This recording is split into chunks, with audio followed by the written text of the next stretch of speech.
A very good afternoon students. देखिए next question. A narrow monochromatic beam of light intensity I is incident on a glass plate. Another identical glass plate is kept close to the first one and parallel to it. Each plate reflects 25% of the light incident on it and transmit remaining. Find the ratio of the minimum and maximum intensity in the interference pattern formed by the two beams. Obtain one reflection from each plate. है ना, कितना देखने में tough question लग रहा है. चलिए इसको सॉल्व करते हैं. क्या बोला है उन्होंने? सबसे पहली बात तो उन्होंने बोली है कि आपका एक ग्लास प्लेट है, ये एक ग्लास प्लेट है ना.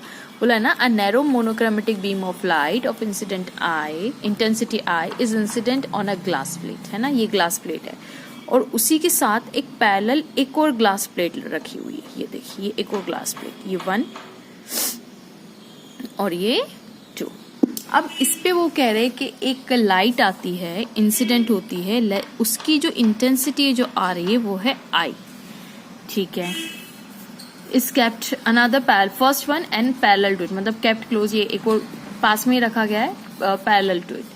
Each plate reflects 25% of the light incident on it. अब इस लाइट का 25% तो रिफ्लेक्ट हो जाता है, तो बाकी का 75% कहाँ गया? अगर 25% रिफ्लेक्ट हो रहा है, ये इंसिडेंट लाइट है ना, तो इंसिडेंट लाइट का 25% अगर मैं यहाँ पे नॉर्मल डाल दूं तो लगभग यहाँ पे ये जो लाइट है, this would be the reflected light. Okay, तो ये कितना, इसका 25% रिफ्लेक्ट हो रहा है, ऐसा क्वेश्चन बोल रहा है. तो जाहिर सी बात है 25% अगर रिफ्लेक्ट हो रहा है तो बाकी बचा हुआ 75% तो लाइट रिफ्रैक्ट हो रही होगी, क्योंकि पॉलिशिंग तो है नहीं, रिफ्रैक्शन है. तो ये लाइट कैसे जा रही होगी? ये कुछ ऐसे जा रही होगी. इसको रेड पेन से ही बनाते हैं, मतलब बाकी की बची हुई लाइट यहाँ पे निकल जाएगी.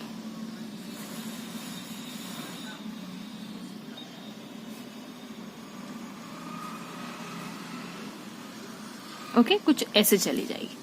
अब वही बात है कि जैसे ही लाइट यहाँ पे आएगी तो अब वो वापस से, उसके पास 2 ऑप्शन हुए, एक तो बाहर जाने का, ठीक है, और एक वापस से रिफ्लेक्ट होने का. तो इसका 25% फिर से रिफ्लेक्ट होगी, तो मैं नाम बाद में देती हूँ उसको, है ना.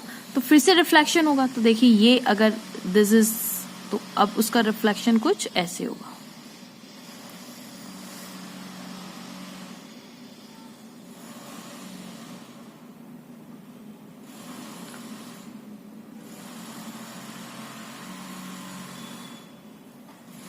ओके, ये यहाँ पे कुछ ऐसे चली जाएगी, मतलब आई रिफ्लेक्शन और ये रिफ्रैक्शन. अब अगेन इसका रिफ्लेक्शन भी होगा. ऑफ कोर्स ये अगर इस ग्लास प्लेट पे गिरेगी, यहाँ पे ग्लास प्लेट है ना, ये ग्लास प्लेट है, तो इससे कुछ लाइट तो ऐसे जाएगी, नो डाउट, और कुछ लाइट बाहर निकल जाएगी. तो अब आप कहेंगे कि मैम आप यहाँ, जैसे ये वाली लाइट थी, ये वाली लाइट है ना, इसको मैं एक काम करती हूँ, इसको मैं फर्स्ट नाम दे देती हूँ. ये मेरी 1 लाइट है, ये मेरी 2 लाइट है रिफ्लेक्शन वाली, ये मेरी 3 लाइट है, और फिर इसके बाद यहाँ पे मैं बना रही हूँ. ठीक है. अब आप कहेंगे मैम यहाँ से भी तो बाहर जा सकती थी. अब मुझे उसका कोई काम नहीं है, इसलिए मैं उसको नहीं बना रही. अब यहाँ से भी लाइट, ऑफकोर्स इस पॉइंट के बाद भी लाइट रिफ्लेक्ट होकर अंदर भी आ रही होगी, पर हमें उसका लेना देना नहीं है. क्यों? क्योंकि क्वेश्चन में देखिए क्या पूछा हुआ है. Find the ratio of minimum and maximum intensity in the interference pattern formed by the 2 beams obtain after 1 reflection from each plate. हमें मैक्सिमम और मिनिमम इंटेंसिटी निकालनी है इंटरफेरेंस पैटर्न की, जो कि इस लाइट के इंटरफेयर से फॉर्म हो रही है. कब? After 1 reflection from each plate. तो इस फर्स्ट लाइट जैसी पड़ी तो ये तो फर्स्ट रिफ्लेक्शन तो हो गया, ठीक है, ये इस प्लेट का एक रिफ्लेक्शन. अब यहां से टकरा के जब लाइट यहां पे आएगी तो अब ऑफकोर्स यहां पे रिफ्लेक्ट भी होगी और रिफ्लेक्ट बाहर भी निकलेगी. तो फ्रॉम ईच फर्स्ट प्लेट के रिफ्लेक्शन होने के बाद जो रे आ रही है, फर्स्ट रे, क्या बोला है देखिए, formed by 2 beams obtain after 1 reflection. एक रिफ्लेक्शन कम से कम दोनों का तो होना ही होना चाहिए. तो इस वाली रे का पहला रिफ्लेक्शन ये 2 दे दिया, ये फर्स्ट वाला जो ग्लास है, इससे फर्स्ट रिफ्लेक्शन तो मिल गया. अब सेकंड वाले का ये रिफ्लेक्शन है. अब इससे भले ही लाइट कहीं भी जाए, लेकिन बाहर तो नहीं. अब ये लाइट को बाहर निकलना जरूरी, तभी तो आपस में दोनों इंटरफेयर करेगी. Are you getting my point? मतलब इसको आगे कुछ ऐसा जाना चाहिए, कुछ ऐसा जाना चाहिए, दिस वन. ओके, तो इसको मैं नाम दे देती हूँ, ये 1 2 3 4, और इसको मैं 5 नाम दे देती हूँ. दिस इज माई 5th रे. तो अब ये 2 और 5, गौर से देखिएगा स्टूडेंट्स, ये 2 और ये 5 मिलके आपस में क्या करेगी, इंटरफेयर करेगी। तो उनका मिनिमम इंटेंसिटी कितनी बनाएगी और मैक्सिमम इंटेंसिटी कितनी बनाएगी। जैसे फॉर एग्जाम्पल मैं आपको लास्ट में जैसे हम क्वेश्चन करेंगे ना, मैं समझाती जाऊंगी तो आपको समझ में आ गया होगा। मैं वापस से ये फिगर बनाती हूँ। ये इंसिडेंट रे आई, थोड़ा सा पार्ट इसका रिफ्लेक्ट हुआ और थोड़ा सा बाहर चला गया, फिर यहाँ से अगेन बाहर भी जाएगा, लेकिन हमें उससे लेना देना नहीं है, हमें यहाँ का रिफ्लेक्शन से, क्योंकि ये जो फर्स्ट इसका ये फर्स्ट वाली प्लेट का ये वाला रिफ्लेक्शन था ना, ये वाला रिफ्लेक्शन था, तो ये सेकंड वाली से भी यहाँ पे जब लाइट गिरेगी, ऑफकोर्स यहाँ पे भी कुछ जाएगी लेकिन बाहर भी तो एमिट होगी, तो ये फिफ्थ, इन दोनों का आपस में इंटरफेयर करना है। और इंटरफेरेंस से जो मैक्सिमम और मिनिमम दोनों बनते हैं। आप तो जानते हैं इंटरफेरेंस क्या होता है, मैक्सिमम भी बनता है उसमें, मिनिमम, ब्राइट स्पॉट और डार्क स्पॉट दोनों ही बनते हैं, तो वो मिनिमम और मैक्सिमम। तो बताइए उसकी मिनिमम और मैक्सिमम की इंटेंसिटी कितनी होगी। ठीक है, इसको मैं बाद में भी एक्सप्लेन करूंगी मिनिमम और मैक्सिमम। पहले हम क्वेश्चन स्टार्ट करते हैं। सो चलिए स्टूडेंट्स, सबसे पहले मुझे बताइए कि आपको I2 क्या था।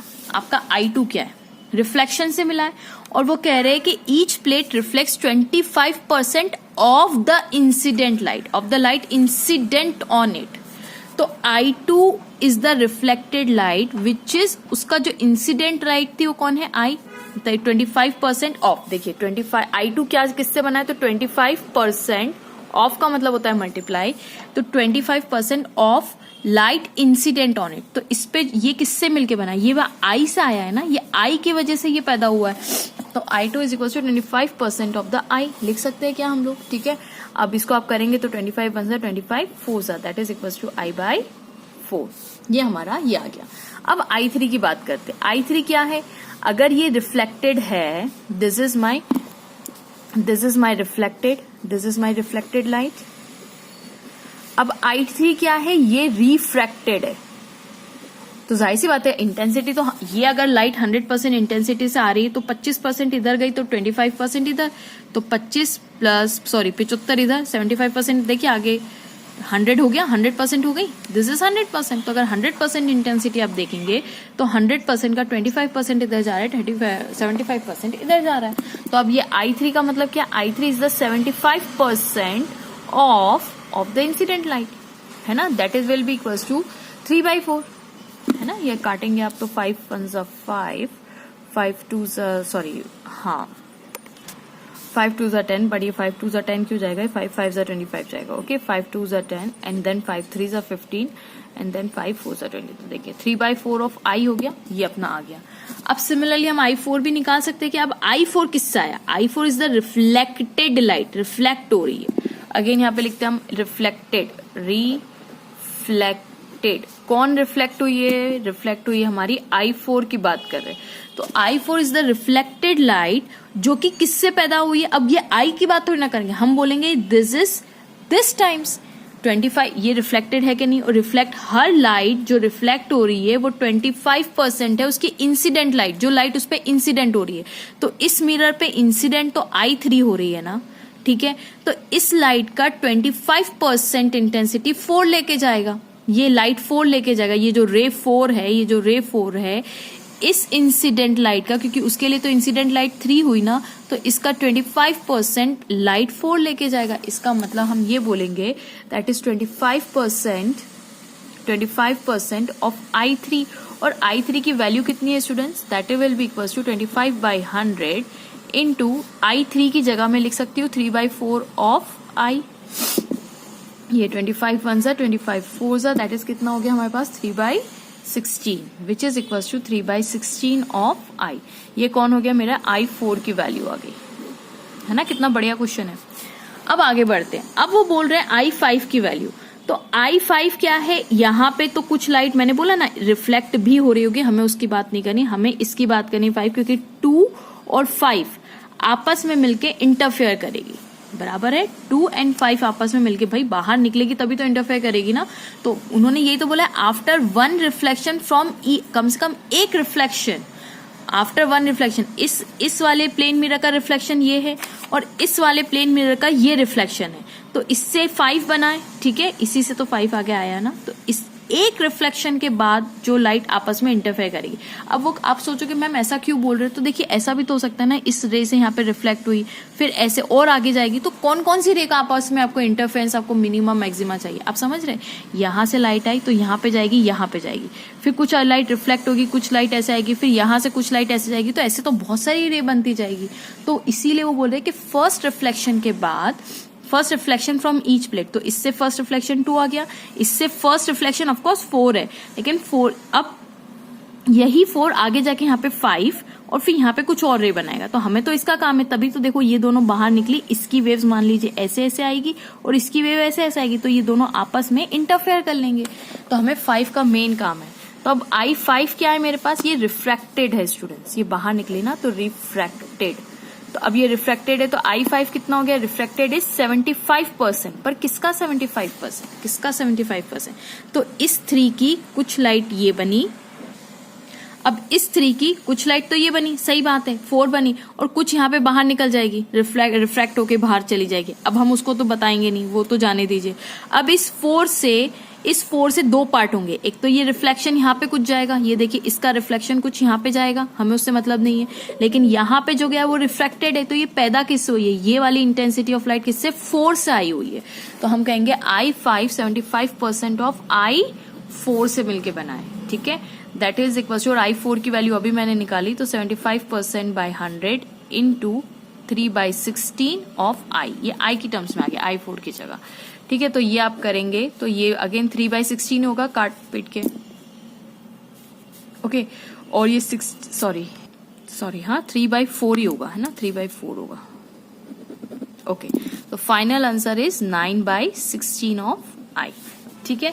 सो होप आपको समझ में आया होगा। ये फर्स्ट वाली रे थी, फर्स्ट इंसिडेंट से हमने ये 2 और 3 बनाई, फिर 3 से एक और बनी, यहाँ पे कुछ और बनेगी जिससे हमें लेना देना नहीं, कुछ लाइट रिफ्लेक्ट हुई, और इस 4 से हमारी 5 बनी एक तो, और एक यहाँ पे कोई और लाइट जाएगी जिससे हमें लेना देना नहीं है, ठीक है।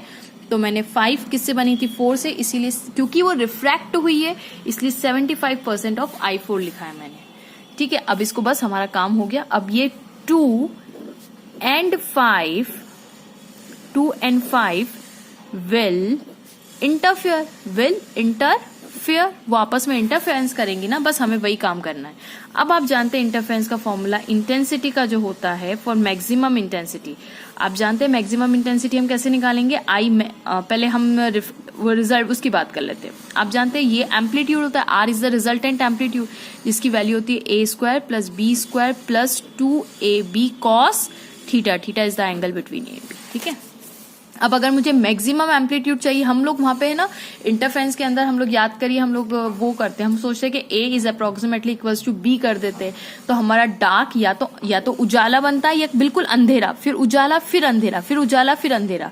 लेकिन अब थोड़ी सी अगर लाइट आप वो वाली नहीं लोगे, मोनो मतलब ये लाइट कुछ ऐसे करके आ रही है, तो हो सकता है आपको परफेक्ट अंधेरा ना मिले, लेकिन हाँ उजाला बहुत ब्राइट मिलेगा, तो थोड़ा अंधेरा तो नहीं मिलेगा, लेकिन इंटेंसिटी थोड़ी कम हो जाएगी लाइट की, तो हम कहेंगे कि हाँ ये डार्क फ्रिंज है, मतलब बिल्कुल डार्क नहीं मिलता जैसे आपको मिलता है, ठीक है। ये एकदम ही ज्यादा ब्राइट होगी, ये इसके कंपैरिजन में ये लाइट थोड़ी सी लाइट होगी, मतलब लाइट तो दिखाई देगी बट बहुत कम इंटेंसिटी की। तो बस वो वही पूछ रहे कि ये अगर 2 और 5 आपस में इंटरफेयर कर रही है, तो इसकी मैक्सिमम इंटेंसिटी तो ये हुई, और मिनिमम से मिनिमम इंटेंसिटी ये वाली लेंगे, तो वो कितनी होगी, ठीक है। अब इसी चीज को अगर मुझे इंटेंसिटी में कन्वर्ट करना है, तो मुझे पता है intensity is directly proportional to the amplitude का स्क्वायर, ठीक है। यहाँ पे एम्पलीट्यूड A² को A, लेट्स से कि जो A है वो हमारी इस लाइट का 2 लाइट का एम्पलीट्यूड है, A जो है वो हमारी 2 लाइट का एम्पलीट्यूड है, और जो हमारा B है वो हमारी 5th लाइट का एम्पलीट्यूड है, लेट्स सपोज।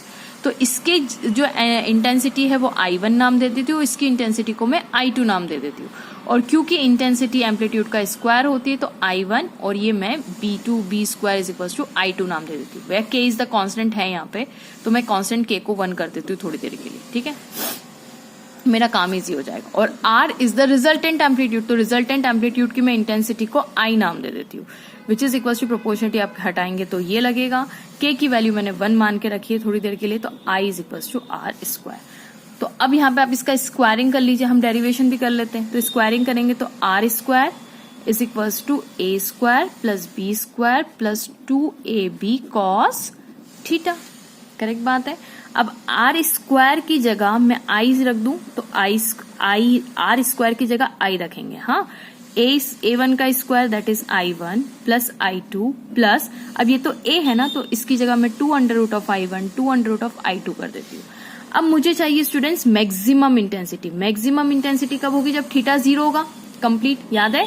मैक्सिमम इंटेंसिटी जब दो रे आपस में फेज डिफरेंस है, इसके बीच में थीटा इक्वल्स टू 0 होता है ना। जब थीटा 0 पे हमें मैक्सिमम मिलेगा तो that is theta 0 when theta is 0। तो ये अब इसको मैं क्या ऐसे लिख सकती हूँ? i1 under root plus under root of i2 का होल स्क्वायर कर दूं क्या? क्या दिक्कत है? Under root of i1 plus under root of i2, देखिए खोलेंगे तो यही वाली लाइन बनेगी। तो ये आ गया मेरा मैक्सिमम। अब वो आते हैं मिनिमम पे। तो आई मिनिमम का क्या मतलब है? तो वही बात, यहाँ पे मिनिमम का मतलब क्या है? डार्कनेस। अब एकदम यहाँ पे कंप्लीटली तो डार्क नहीं मिलेगा, पर कितना डार्क मिलेगा? तो थीटा की वैल्यू उस टाइम पे कितनी होनी चाहिए? 180। मिनिमम का मतलब क्या है? थीटा इज इक्वल टू 180, तो थीटा की जगह मैं रख दूंगी 180। तो अब same formula i1 i2 plus 2 under root of i1 under root of i2 और यहाँ पे आ जाएगा cos 180। तो अंडर रूट ऑफ इसको अगर मैं खोलूं तो cos 180 की वैल्यू कितनी होती है? -2i1 i2। करेक्ट बात है। क्या मैं इसको ऐसा रख दूं? Under root of i1 minus under root of i2 का whole square. I minimum. Got the point.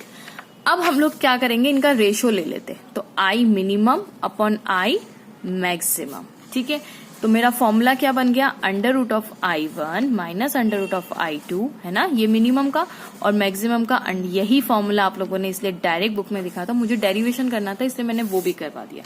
जिन बच्चों को यहाँ तक का डेरिवेशन पता है वो डायरेक्ट अब इस स्टेप से स्टार्ट करेंगे। ठीक है, अब ये i1 i2 है क्या मेरे क्वेश्चन के अकॉर्डिंग? मुझे तो इंटेंसिटी 2 की और 5 की चाहिए, तो मैंने 2 को मैंने i2 नाम दिया और 5 को मैंने i5 नाम दिया। ठीक है, तो इस फॉर्मूले में मेरा i1 की जगह मैं इक्वल्स टू i2 रखूंगी और i2 की जगह में रखूंगी i5, है ना। इसको इससे रिप्लेस कर लीजिएगा क्योंकि अब हम ये वाला काम करने वाले, अब हम फॉर्मूला से ड्राइव वो करने वाले, आंसर निकालने वाले। ठीक है, that would be equals to i2 under root minus i5, minus plus की टेंशन मत लीजिएगा, स्क्वायर है वो ऑटोमेटिक पॉजिटिव हो जाएगा। ठीक है, i5 और ये आ जाएगा होल स्क्वायर। अब i2 की वैल्यू कितनी थी स्टूडेंट्स? मैं वापस यहाँ पे लिख देती हूँ। i2 की जो वैल्यू थी हमारी वो थी i/4 और i5 की जो वैल्यू थी स्टूडेंट्स वो थी हमारी 9/64i। i2 की जगह i/4 का under root minus under root ये किसका? i5 कितना है? 9/64 इंटू i। ठीक है, अब डिवाइड कर देंगे under root of i/4 plus under root of 9/64 I का। ठीक है, सब अंडर रूट में ही है स्क्वायर। अब ये अंडर रूट आई और नीचे भी सब कैंसिल कर देती हूँ मैं, है ना। ऊपर अंडर रूट आई कॉमन निकाल लेती हूँ मैं, तो ये बचेगा ब्रैकेट के अंदर 1/√4 माइनस 9/64। ठीक है, डिवाइडेड बाय, थोड़ा नीचे रख देते हैं ब्रैकेट को, है ना, और ये बाहर स्क्वायर है, डिवाइडेड बाय, यहाँ पे भी अंडर रूट आई कॉमन निकाल लेती हूँ यहाँ से भी, तो यहाँ पे भी क्या बचेगा 1/4 माइनस अंडर रूट ऑफ 9/64। ठीक है, अब ये और ये तो गया आपस के अंदर। अब मुझे खाली ये कैलकुलेट करना है, विच इज इक्वल्स टू 1/4 का अंडर रूट 1/2 कर दूं मैं, 1/2 माइनस इसका मैं 3/8 कर दूं क्या, है ना, 3 और 8 क्योंकि अंडर रूट खोलेंगे तो ये आएगा, ये भी 1/2 plus 3/8 to the power whole square. अच्छा, अब मैं यहाँ पे मुझे एलसीएम लेना है तो ऊपर नीचे 4 से मल्टीप्लाई कर दूं, यहाँ पे भी 4 से मल्टीप्लाई कर दूं, तो एलसीएम निकाल लेंगे।